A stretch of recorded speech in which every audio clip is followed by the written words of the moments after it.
세상에는 어떤 걸 받아도 고마운 줄 모르는 사람이 있더라고요. 다른 사람들이 잘해주면 그곳을 고마워하기보다 자신이 얻어낸 이득이라고 생각하고 당연하게 생각하는 사람들이 있는 것 같아요.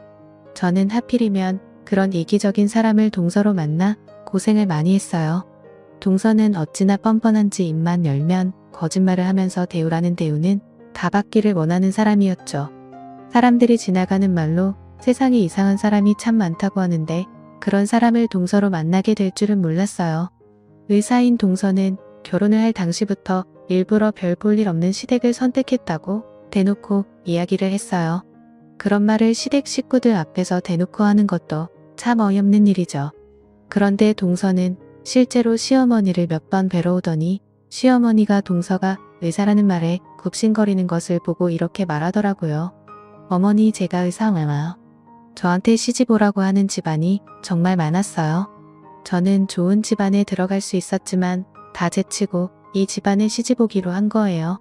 제가 정말 큰 결심한 거 아시죠? 의사 며느리가 어디 흔한 게 아니잖아요. 동서는 이렇게 자신이 선심이라도 써서 시집을 오는 것처럼 말했어요.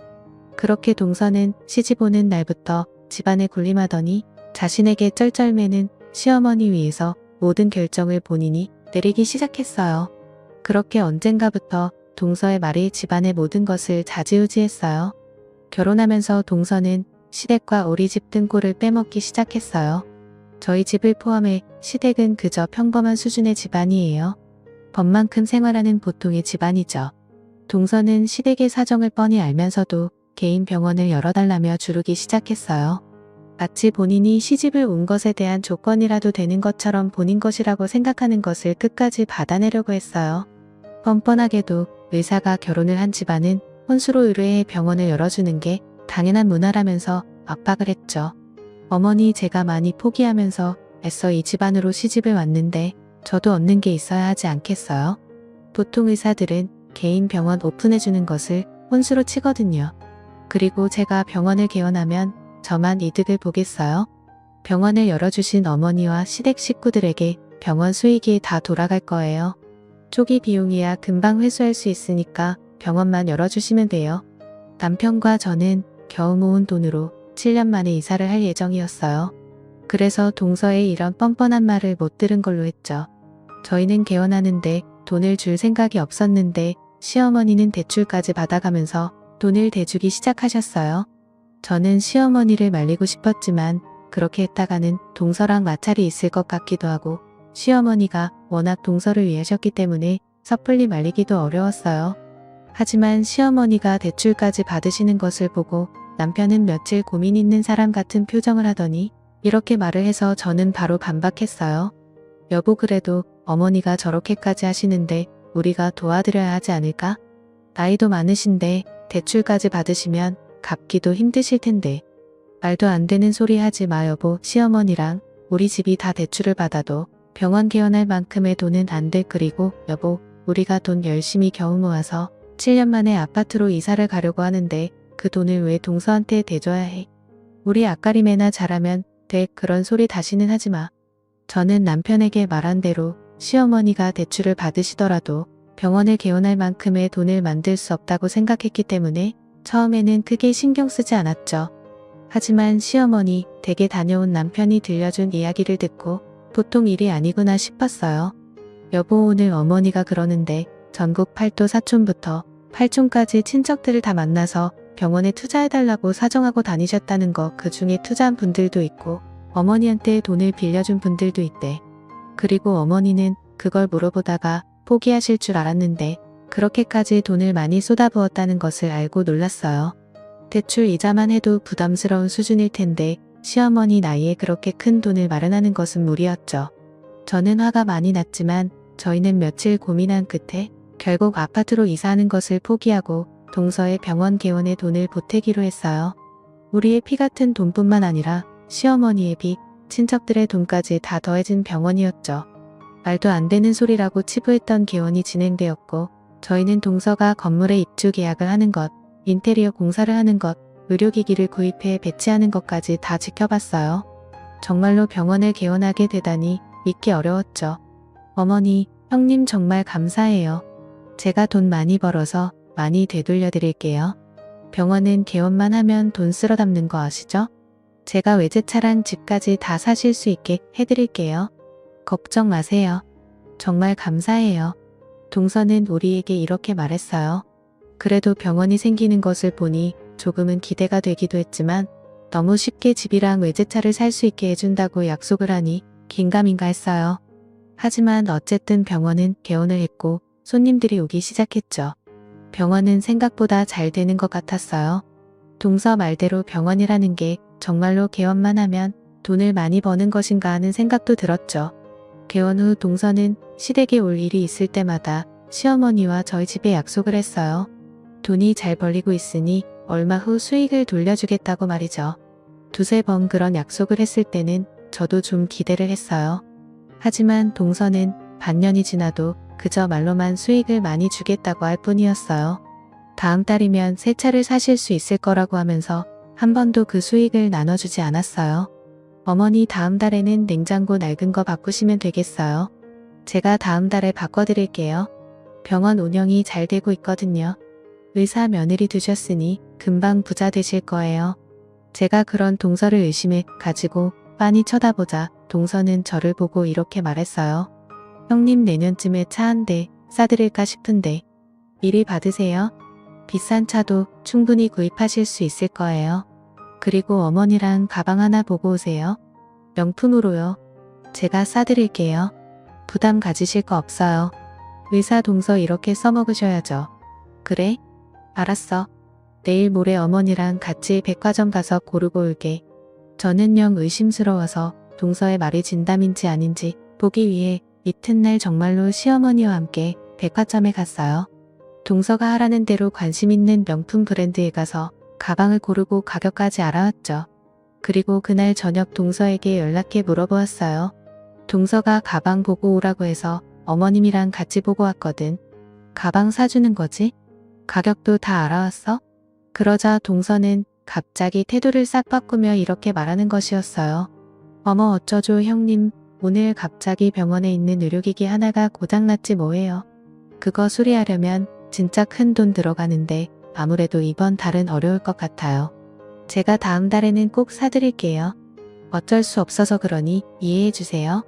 저는 역시나 하는 마음이 들었지만 정말로 병원에 사정이 있을 수도 있다고 생각했어요. 하지만 동서는 거짓말이라고 생각한 제 생각이 맞다는 것을 스스로 증명해 보여줬죠. 동서는 계속 말로만 선물을 대었어요. 동서의 말로 받은 걸로 치자면 외제차와 집 몇 채는 받은 느낌이었죠. 하지만 끝은 매번 똑같았어요. 어쩔 수 없는 상황이 생겼다면서 말로 한 약속을 지킬 수 없다고 했죠. 죄송해요. 어머니 형님 제가 다음에는 꼭 해외여행 보내드릴게요. 이번에는 병원 간판이 말썽이지 뭐예요. 만든 지 얼마 안 된 건데 불이 나가버렸어. 꼭 고쳐야 할 것 같아서요. 죄송해요. 다음에 내년에 몇 달 뒤라고 말하며 동서는 한 번도 약속을 지킨 적이 없었어요. 심지어 빚까지 내서 병원을 내준 시어머니에게 병원의 수익조차 나눠주지 않았죠. 저는 의심스러워서 동서의 행동이나 행색을 꼼꼼히 지켜봤어요. 그렇게 신경 써서 지켜보니 동서가 돈을 버는 족족 본인 목구멍만 채우는 것이 보이는 것이었어요. 시댁에 올 때도 전과 달리 가방이며 옷이며 모두 명품으로 치장하고 차도 제가 본 것만 해도 2번은 바꾼 것 같았어요. 동서, 매번 그렇게 돈이 없다고 하면서 동서는 항상 명품을 입고 있네? 돈이 없는 것 같지는 않은데 왜 매번 돈이 없다고 하는 거야? 아, 형님 무슨 소리예요? 저 정말 병원에 다 쓰고 헌신하고 있어요. 이 옷은 원래 있던 거고 가방은 최근에 친구들이 생일 선물이라고 돈 모아서 사준 거예요. 아우, 제 말 못 믿으시는 거예요? 동서는 오히려 섭섭하다는 태도로 저를 너무한 사람으로 몰아갔어요. 하지만 동서가 병원에서 난 수익으로 호의호식하면서 시댁 식구들에게는 말뿐인 약속만 하고 있다는 것은 명백했어요. 하루는 동서가 시댁에 와서 핸드폰을 계속 들여다보는 것이었어요. 저는 동서가 무엇을 하는지 궁금해서 물어보았죠. 동서, 뭐해? 아까부터 핸드폰만 들여다보고 있고. 아, 형님 제가 주말에 골프 치러 가기로 했거든요. 아우, 진짜 오랜만에 가는 거라 기대돼요. 너무 오랜만이라 라운딩 할 때 입은 옷이랑 골프채 좀 사려고 보고 있어요. 우리가 물어볼 때마다 병원에 쓸 돈밖에 없다고 하면서 가만 보면 고가의 골프채나 옷같이 자신에게 필요한 것들은 척척 잘 사는 것 같았어요. 그 정도야 필요하면 구입할 수 있다고 생각하려고 했는데 시댁 식구들에게는 뭐 하나 가져온 것도 없으면서 자신의 것은 너무 쉽게 마련하는 모습이 곱게 보이지 않았어요. 저는 이사 갈 돈까지 빼서 동서에게 대줬는데 이런 동서의 태도를 보자 속이 부글부글 끓었어요. 하지만 시어머니는 동서의 이런 말들에 홀딱 넘어가서 이미 선물을 받은 사람처럼 행동했어요. 마치 사이비교 엉터리 교리의 세뇌가 된 사람처럼 보였죠. 제가 한번 시어머니에게 동서의 행동이 조금 이상하다고 말씀해드렸는데 시어머니는 오히려 역성을 내며 저에게 이렇게 이야기를 하셨어요. 너는 왜 그런 소리를 하니? 저렇게 열심히 하는 너희 동서 형을 보는 게 부끄럽지도 않니? 너희 동서 봐라. 많이 배우고 미래가 창창해서 저렇게 돈을 잘 벌잖아. 걔가 우리 모두 집이랑 차랑 해준다고 하는데 고마워할 줄 알아야지. 아야서라. 앞으로 그런 소리를 나 하지도 마. 알겠어? 시어머니에게 동서의 말은 법이나 다름없었어요. 특히 시어머니가 동서에게 약해지는 큰 이유가 하나 있었어요. 바로 동서가 하는 이 말 때문이었죠. 어머니, 제가 이 집안 손자, 손녀 전부 다 의사 만들어 드릴게요. 원래 한번 의사 집안이 되면 그 집안이 대대로 다 의사가 되는 거 아시죠? 제가 책임지고 의사 집안으로 만들어 드릴게요. 어머니는 하나도 걱정하실 건 없도록 잘할게요. 손자, 손녀를 보는 것은 물론 그 귀여운 손자, 손녀를 의사로 키워준다고 하니 시어머니는 그 말만 들어도 배가 부르다면서 동서의 뺨을 쓸어주며 좋아했어요. 저는 동서가 지키지도 않을 말들만 내뱉는 것을 보며 영 못마땅했죠. 하지만 시어머니는 돈 한 푼 못 받으면서도 그저 동서 말만 믿었어요. 답답했지만 아직 동서의 진짜 정체를 알아낸 것도 아니어서 그저 보고만 있을 수밖에 없었죠. 동서는 시어머니의 총애를 등에 업고 의기양양해서 얼마 후 시댁의 밥상까지 본인 입맛대로 정리해버렸어요. 동서가 해외에서 오래 살다가 왔다는 말은 들었는데 어느 날 시댁 밥상에 앉아 이런 말을 하는 것이었어요. 아니 한국은 이게 참 불결하다니까요. 아무리 가족이라고 해도 큰 탕을 가운데 두고 여럿이 같이 먹는 게 참 그래요. 해외에서는 상상도 못할 일이에요. 탕에 다 같이 수저를 넣어서 휘적거리는 게 불결하잖아요. 아우 진짜 불편해. 동서의 이 말 한마디에 그 이후 시댁 밥상에서는 찌개나 탕을 볼 수조차 없게 되었어요. 시어머니는 동서의 말이 마치 교리라도 되는 양 그대로 따랐죠. 가끔 국이나 끓여 한 그릇씩 떠주는 일은 있어도 매운탕이나 두부김치찌개 같은 것을 끓여서 반찬과 함께 중앙에 두고 먹는 일은 없어졌죠. 잘 먹던 사람들인데도 동서의 한마디에 음식을 구경할 수 없게 되었으니 전 대체 이게 맞는 일인가 싶었어요. 동서는 거기에 그치지 않고 시댁에서 하는 제사까지도 동서 뜻대로 합쳐버렸어요. 원래 시댁에서는 총 10번의 제사가 있었어요. 많다면 많은 숫자라 조금 줄어드는 것이 좋았는데 동서는 멋대로 너무 많이 줄여버렸죠. 10개였던 제사를 2개로 줄였는데 줄어든 제사 중에는 시어머니가 특별히 신경 쓰던 제사도 들어있어서 저는 시어머니가 내심 섭섭해하실 것이 걱정되었어요. 동서는 거기다가 제사 준비 과정에서도 자신이 가장 꼭대기에 있는 것처럼 그렸어요. 하루는 제가 음식 목록까지 정리해서 저에게 핸드폰으로 일방적으로 보내는 것이었어요. 형님 저희 시댁이 제사가 너무 많잖아요. 제가 2개로 줄였는데 시어머니를 좀 더 배려해드려야 할 것 같아서요. 제사 음식 목록도 좀 줄여봤거든요. 이 정도면 형님이 챙기실 수 있지 않나 싶은데 좀 부탁드려도 돼요? 제사 음식 목록까지 동서가 정리했다는 것도 좀 어이가 없는데 저에게 모든 준비를 미루면서 너무 뻔뻔하게 말하는 동서를 보고 저는 기가 찼어요. 그래서 저도 한마디 했죠. 아니 동서 제사를 줄인 것은 좋은데 이 목록을 나한테 보내는 이유는 뭐야? 이거 시어머니랑 합의된 것은 맞아. 그리고 동서는 손 하나 깠다가 안 할 생각이야. 어떻게 나한테 다 챙기라고 이것을 보내는 거야? 그랬더니 동서는 삐죽거리면서 이렇게 말을 했어요. 아 형님이 저보다 요리를 훨씬 잘하시니까 그렇죠. 저야 병원 일하느라 시간이 없잖아요. 형님이 좀 맡아서 해주시면 안 되나요? 저는 어이가 없어서 확답을 주지 않고 전화를 그냥 끊었어요. 아무리 그래도 염치가 있지 저렇게 뻔뻔한 소리를 할 줄은 몰랐거든요. 아주 시댁 꼭대기에 앉아 마음대로 한다는 생각이 들었어요. 얼마 뒤 시어머니가 저를 찾아와 얼굴에 붉히며 제사 음식 이야기를 하시는 것이었어요. 동서에게 다 이야기 들었다면서 저를 취소한 형님으로 취급했죠. 예, 너는 음식 하나 더 하기 싫어서 치사하게 너희 동서랑 나눠서 하려고 하니? 너희 동서 봐라. 매일 병원 일하느라 얼마나 바빠? 돈도 아주 잘 버는데 너희에게도 나눠준다고 하잖아. 제사 음식 한두 개 더 하는 게 그렇게 큰일이냐? 저는 시어머니에게 이런 말을 듣자 억울했어요. 동서가 정말로 돈을 줄지 어떨지는 모르겠지만 아무리 의사 동서여도 시댁 제사의 성의 표시 정도는 하는 것이 맞다는 생각도 있었고요. 그래서 저는 시어머니에게 말씀해드렸어요. 어머니, 물론 동서가 일 쓰고 있지만 어머니께 뭐라도 드린 적이 없잖아요. 꼭 그게 아니더라도 결혼을 해서 한 집안 사람이 되었으면 시댁 일의 성의 표시라도 하는 것이 도리라고 생각해요. 제가 이렇게 말하자 시어머니는 더 귀를 쓰고 저를 타박하셨어요. 동서하는 거 보면 부끄럽지도 않냐? 걔는 이 집안 손자들 생각해서 벌써 집안의 의사만 되겠다고 교육비를 1억이나 모아뒀단다. 너는 형님식이나 되어서 이런 동서한테 음식 좀 하기 싫다고 따지고 있어. 형님이란 게 부끄러울 줄 알아. 동서하는 것을 못 알아가면 몸이라도 움직여서 희생하고 양보할 줄 알아야지. 왜 이렇게 어거지를 부려? 시어머니는 이렇게 동서와 저를 비교까지 하면서 화를 내셨어요. 저는 그냥 듣고 있었지만 속으로는 억울했죠.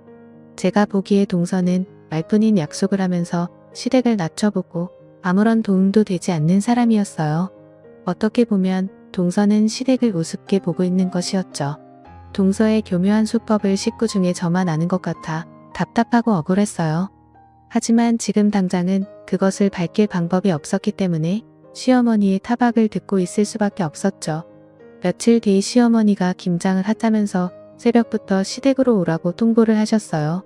저는 김장철도 아닌데 웬 김장인가 싶었지만 시어머니가 으름장을 놓으셨기 때문에 갈 채비를 해뒀어요. 얼마 전에 동서일로 시어머니에게 말대답을 해서 서로 감정이 상하기도 했기 때문에 이번에는 시어머니 말을 듣기로 했어요. 얼마 전 내가 이야기했지. 몸이라도 움직여서 도움될 일 하라고. 그러니까 따지지 말고 오라는 대로 와. 새벽부터 김장할 거니까 그렇게 하라. 저는 일단 시어머니가 오라고 하신 시간에 맞춰 새벽같이 시댁으로 갔어요. 작업복을 입고 시댁에 도착하니 아침부터 마당에 배추가 산처럼 쌓여 있었어요. 언뜻 보이는 것만 해도 좋기 200포기는 넘어 보였죠. 무슨 김장을 이렇게 갑자기 많이 하나 싶어서 영문을 몰라 준비를 하면서도 시어머니에게 여쭤보았어요. 어머니, 갑자기 이렇게 많은 양의 김장이라니 행사라도 있으세요? 주변 어르신들께 나눠주려고 그러세요? 아니, 그건 아니고 이 정도 양은 해야 1년 내내 먹고 싶을 때 양껏 먹지. 김장하려면 좀 많이 하는 게 낫지 않겠니? 네. 그래도 어머니 나이도 있으신데 이렇게 많은 양의 김장을 하려면 힘드시잖아요. 제가 그렇게 어머니 걱정을 하자 시어머니는 저를 휘두르 보시더니 이렇게 말씀하시는 것이었어요. 아, 너희 동서가 생김치 먹고 싶다고 하지 않니? 그리고 주변에 나눠줄 요량인지 좀 넉넉하게 만들어 달라고 하더라고. 그래서 김장 좀 하려고 하는 거야. 저는 그 이야기를 듣고 기가 찼어요. 새벽부터 저를 불러 200포기가 넘는 김장을 하는 이유가 동서의 생김치 먹고 싶다는 말 한마디 때문이라니. 아무리 동서의 말이 법이라고 해도 이건 좀 심하다 싶었어요. 그래서 납득이 어려웠지만 일단 시어머니한테 김장을 하겠다고 약속을 하긴 했으니 김장을 해야 했어요. 저는 이번만 잘 넘기자는 생각으로 이를 꽉 물고 참으면서 김장을 시작했어요. 먼저 수많은 배추들을 손질하고 통에 담아 소금을 뿌려 절이기 시작했어요. 워낙 배추가 많아서 절이는 데만 정말 한참이 걸렸어요. 큰 대야에 잔뜩 담아 쌓고 또 다음 대야에 쌓고 그렇게 끝도 없이 배추를 절였어요. 고개도 못 들고 계속 작업을 하다 보니 몇 시간 만에 거의 끝나가고 있었죠. 그런데 시어머니가 다행히 거둥은 하실 수 있었는데 무거운 대야를 들다가 허리 근육이 놀란 것인지 움직일 때마다 멍이는 것처럼 아프다고 하셨어요. 아무래도 시어머니가 쉬셔야 할 것 같아서 설상가상으로 저는 200포기가 넘는 김장을 전부 혼자 떠안게 되었어요. 마당으로 나와 잔뜩 쌓여있는 절인 배추를 보니 한숨이 나왔죠. 하지만 하기로 한 것을 그만둘 수도 없고 해서 다시 한번 이를 악물었어요. 이 모든 것이 동서를 위해서라고 생각하면 너무 화가 나서 가급적 동서 생각은 안 하려고 노력했어요. 배추가 절여지는 동안 김치 속을 듬뿍 만들었어요. 배추 양이 너무 많다 보니 김치 속도 어마어마하게 만들었죠. 그러고 나서는 배추잎 사이사이에 김치 속을 넣기 시작했어요. 좀 쉬면서 하고 싶었지만 양이 너무 많아서 언제 끝날지 알 수 없었기 때문에 쉬기도 힘들었어요. 그렇게 혼자서 마당에서 왔다 갔다 온몸의 근육 힘을 빼가면서 김장을 했어요. 어느새 날은 뉘엿뉘엿 저물고 있었죠. 최대한 빨리 끝내려고 혼자 손놀림을 빨리 했는데도 날이 너무 어두워져서 잘 보이지 않게 되었어요. 그래서 남은 양은 시댁 부엌으로 가지고 들어와서 끝냈어요. 다 끝내고 나니 그야말로 파김치가 되었고 온몸에 힘이 하나도 없었어요. 아침에 시작한 김장은 혼자 하니 캄캄한 밤이 되어서야 겨우 끝났어요. 온몸에서 김치 냄새가 진동을 하는 것 같았죠. 저는 김장을 다 끝내고 배추들을 담은 대야를 잘 덮어두고 통에 넣을 수 있는 것들은 최대한 담기 시작했어요. 김치가 너무 많아서 통이 부족하지는 않을까 걱정이 되었어요. 다행히 김장한 것을 모두 통에 담았고 저는 너무 지쳐 대충 씻고 자리에 누웠어요. 눈이 저절로 감겼죠. 다음 날도 주말이었기 때문에 저는 시댁에서 하루 자고 아침에 집으로 돌아갈 생각으로 잠들었어요. 아침에 눈을 떴는데 어제 너무 지친 탓인지 생각보다 오래 잔 것 같았어요. 온몸이 몸살이라도 걸린 듯이 뻐근했죠. 방 밖으로 비실대며 나오자 시어머니가 호들갑을 떨면서 아침상을 차리고 계셨어요. 아예 무슨 잠을 그렇게 오래 자. 너희 동서 온다고 하잖아. 어서 밥 좀 차려봐. 아, 이제 곧 도착한다고 하니까. 저는 어제 그렇게 김장을 하느라 고생했는데 동서가 온다고 또 아침밥을 차려야 하니 부하가 침이 올라왔어요. 시어머니가 저에게 고생했다는 말 한마디 안 하시는 것도 섭섭했어요. 어쨌든 저도 허기가 지기도 해서 별 도리 없이 아침상을 같이 차리고 있는데 시댁 앞에 자동차 서는 소리가 들렸어요. 시어머니는 부엌 창문으로 내다보고 동서의 차가운 것을 확인하자마자 김치통을 들고 버서발로 쫓아나갔어요. 아이고 우리 의사 며느리 오셨네. 잘 왔어. 내가 먹고 싶다던 생김치 여기 있다. 아 넣어주려고 어제 하루 종일 김장했거든. 자맛 좀 봐. 자자 입 벌려봐. 시어머니는 김치통을 들고 달려나가더니 심지어 생김치를 손으로 쭉 찢어서 동서의 입안에 대령하는 것이었어요. 동서가 인사를 할 새도 없이 시어머니는 생김치를 동서의 입에 쏙 넣어줬어요. 그런데 동서는 차 시동도 안 끄고 창문만 내린 채 차 안에 앉아서 생김치를 받아 먹더니 오물거리면서 차 안에만 계속 앉아있는 것이었어요. 어제 하루 종일 김장을 하고 아침밥까지 차려뒀는데 동서는 마치 지나가다 선심 써서 들린 사람 같았죠. 저는 부엌 창문으로 그 모습을 보고 시어머니를 따라 현관문 밖으로 나갔어요. 현관문을 열고 마당에 나가자 차 안에 앉아서 입만 놀리는 동서의 목소리가 크게 들렸어요. 마치 자신이 명령을 할 수 있는 권한이 있는 것처럼 고용인을 부리는 사람처럼 이렇게 말하는 것이었어요. 어머 어머니, 제가 생각했던 김치 맛하고는 많이 다른데요. 저는 젓갈이 쓴 김치를 좋아하거든요. 간도 좀 잘못 맞춘 것 같아요. 너무 짜고 매운데 이런 김치는 누구 주지도 못해요. 주변 의사 동료들 좀 나눠주려고 했는데 이건 안 되겠어요. 저는 그 말을 듣고 어안이 벙벙이 멈춰섰어요. 동서가 방금 한 말을 귀로는 들었는데 머리로는 이해가 되지 않았어요. 저런 말을 실제로 하고 있다는 것이 믿기지 않았죠. 저는 너무 화가 나다 못해 헛웃음이 나왔어요. 그렇게 마당에 서 있는데 시어머니가 마당에 서 있는 저를 발견하고 획기 쳐다보시는 것이었어요. 시어머니는 방금 동서의 말을 듣지 않았느냐는 듯한 표정을 지으시더니 저에게 이렇게 말씀하셨어요. 들었지? 김치가 별로라고 하잖아. 처음부터 다시 해라. 그러면서 시어머니는 마당에 있던 대화통에 들어있던 김치를 부어버리는 겁니다. 그 아깝고 아까운 제가 어제 혼자 애쓰고 만든 김치를요. 마치 동서에게 보란 듯이 김치를 부어버리고 칭찬받고 싶어하는 강아지처럼 주인인 동서를 쳐다보는데 두 사람의 관계가 이상하다 못해 기괴했네요. 저는 그것까지 보고 나자 너무 화가 나서 눈에 보이는 것이 없는 것 같았어요.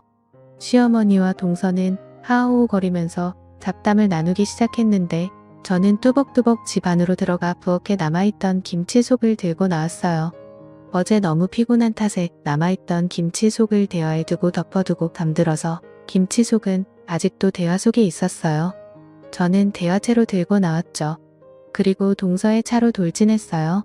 빠른 걸음으로 저벅저벅 걸어가는 저를 시어머니도 비춰 못 볼 정도였어요. 제가 동서의 차로 다가오자 동서는 그때도 상황 파악을 못하고 김치를 금방 맛봤다면서 거절하는 것이었어요. 형님 김치 먹어봤어요? 더 안 먹어봐도 돼요. 제 취향은 아닌 것 같아서요. 다음에는 젓갈을 좀 써줘. 동서는 하던 말을 마무리하지 못했어요. 김치들을 들고 나와서 그대로 마당에 다 던져버렸어요. 차에서 기어나오다시피 한 동서의 발 아래에도 던졌죠. 시댁은 그야말로 배추 범벅 고춧가루 범벅으로 쑥대맛이 되었어요. 제가 이 지경으로 난리를 피자 시어머니도 동서도 굉장히 놀란 것 같았어요. 같이 길길이 날뛰면서 화를 낼 것이라고 생각했는데 처음 보는 제 모습에 시어머니는 무슨 사달이 나도 단단히 나겠구나 싶으셨던 것 같아요. 동서도 엉엉 울면서 눈이 맵다고 쨍알거리기만 할 뿐 분노한 저에게 대들 생각은 못하는 것 같았어요. 시어머니는 아직도 씩씩거리고 있는 제 눈치를 살살 보더니 바닥에 널브러져 있는 동서를 챙겨서 집 안으로 들어갔어요. 예, 어서 일어나봐라. 들어가서 눈이라도 씻자. 자네 손잡고. 어머니 눈이 너무 따가워요. 어떻게 해요? 너무 아파요. 저는 둘의 뒤를 따라 집 안으로 들어갔어요. 동서는 엉엉 울면서 시어머니의 손을 잡고 화장실로 가서 얼굴과 옷을 씻어냈죠. 다 씻고 나서도 동서는 눈이 벌겋게 되어서 홀이 말이 아니었어요. 아주 고소했죠. 저는 두 사람이 씻고 나오는 것을 기다리며 소파에 앉아 팔짱을 끼고 앉아 있었어요. 두 사람이 저와 멀찍이 떨어져 앉아 수건으로 동서의 얼굴을 닦고 있는 것을 보면서 저는 시어머니와 동서에게 말을 했어요. 동서 1억 모아뒀다며? 어디 보여줘봐. 어서. 1억 정말로 모아뒀으면 빨리 보여달라고. 형님 저한테 이런 짓 하시고 너무하시는 거 아니에요? 당연히 1억 모아뒀죠. 그런데 지금은 현금으로 가지고 있는 것은 아니에요. 나중에 자산을 팔아서 현금할 수 있어요. 나중에? 또 다음 달에 몇 년 후에 대체 여태까지 동서가 한 말 중에 하나라도 지켜준 게 뭐야? 있으면 말해봐. 저는 동서에게 매섭게 몰아붙였어요. 동서는 김치 범벅을 당한 뒤 겁을 먹었는지 제 눈을 제대로 쳐다보지 못했죠. 저는 시어머니를 향해서 말했어요. 어머니, 동서가 1억 모아뒀다면서요. 저는 벌떡 일어서면서 동서에게 다시 소리를 쳤어요. 어디 당장 내밀어봐. 1억이 어딨어. 내 눈앞에 보여주지 않으면 가만두지 않을 거야. 어디 1억 내놔봐. 어딨어? 제가 벌떡 일어나자 동서는 화들짝 놀라면서 제 쪽으로 양손을 뻗고 벌벌 떨면서 말했어요. 죄송해요. 죄송해요. 제가 잘못했어요. 사실 아직 모아둔 돈은 없어요.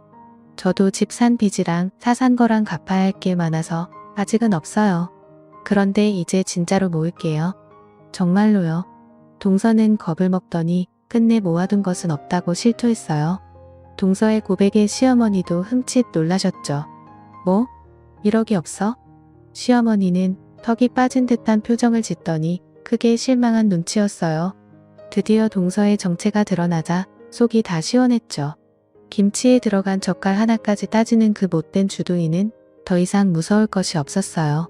동서는 시어머니가 너무 떠받들어 주니까 천지분간을 못하고 1억짜리 거짓말도 술술 할 수 있었던 것뿐이었으니까요. 그 지경까지 가게 한 사람은 전부 시어머니였어요. 이 거짓말과 이 상황을 시어머니가 깨닫게 되자 알던 이가 빠진 것처럼 후련했어요. 저는 아직도 어안이 벙벙한 표정을 하고 있는 시어머니에게 말씀드렸어요. 보셨죠 어머니?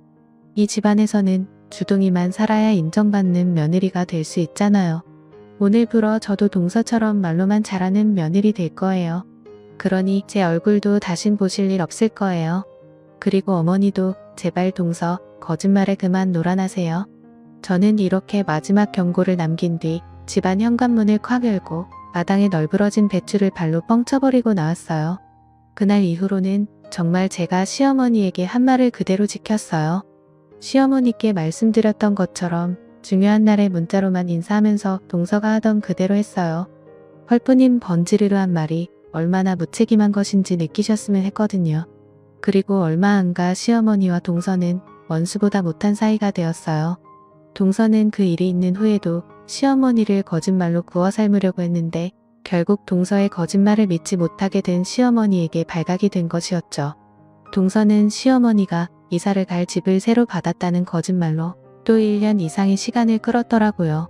그 말을 더 이상 고지고대로 믿을 수 없게 된 시어머니는 동서를 계속 추궁했고 결국 시어머니의 새 집 같은 것은 없다는 것을 알게 된 것이었어요.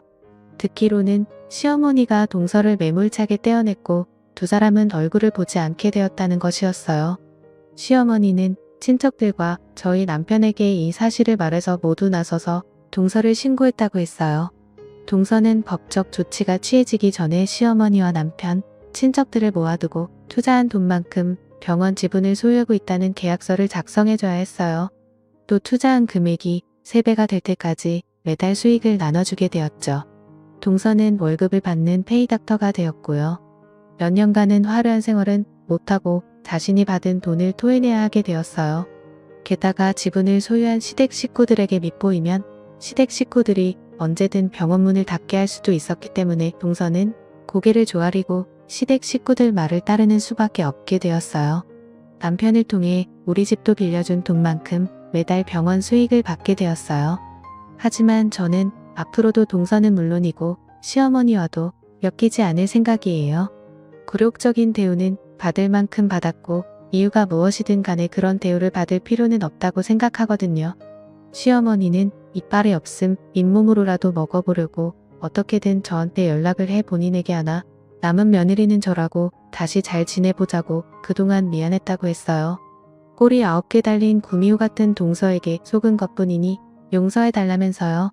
하지만 저는 이제 와서 입장을 썩 바꾸는 시어머니 또한 올바른 사람은 아니라고 생각해 그런 말에 넘어가지도 않을 뿐더러 사과도 받지 않았어요. 어쨌든 입만 살아서 입만 열면 거짓말뿐이던 동서가 그 대가를 톡톡히 받는다고 생각하니 마음이 한결 편하고 발벗고 잘 수 있을 것 같은 생각이 들어요. 그리고 시어머니 또한 이번 일을 계기로 진짜 소중한 사람은 어떤 사람인지 깨닫게 되었으면 좋겠네요. 이제 눈치 보면서 살 필요 없이 제가 즐거울 만한 것들만 하면서 살 수 있겠어요. 저의 웃지 못할 이야기 들어주셔서 감사합니다.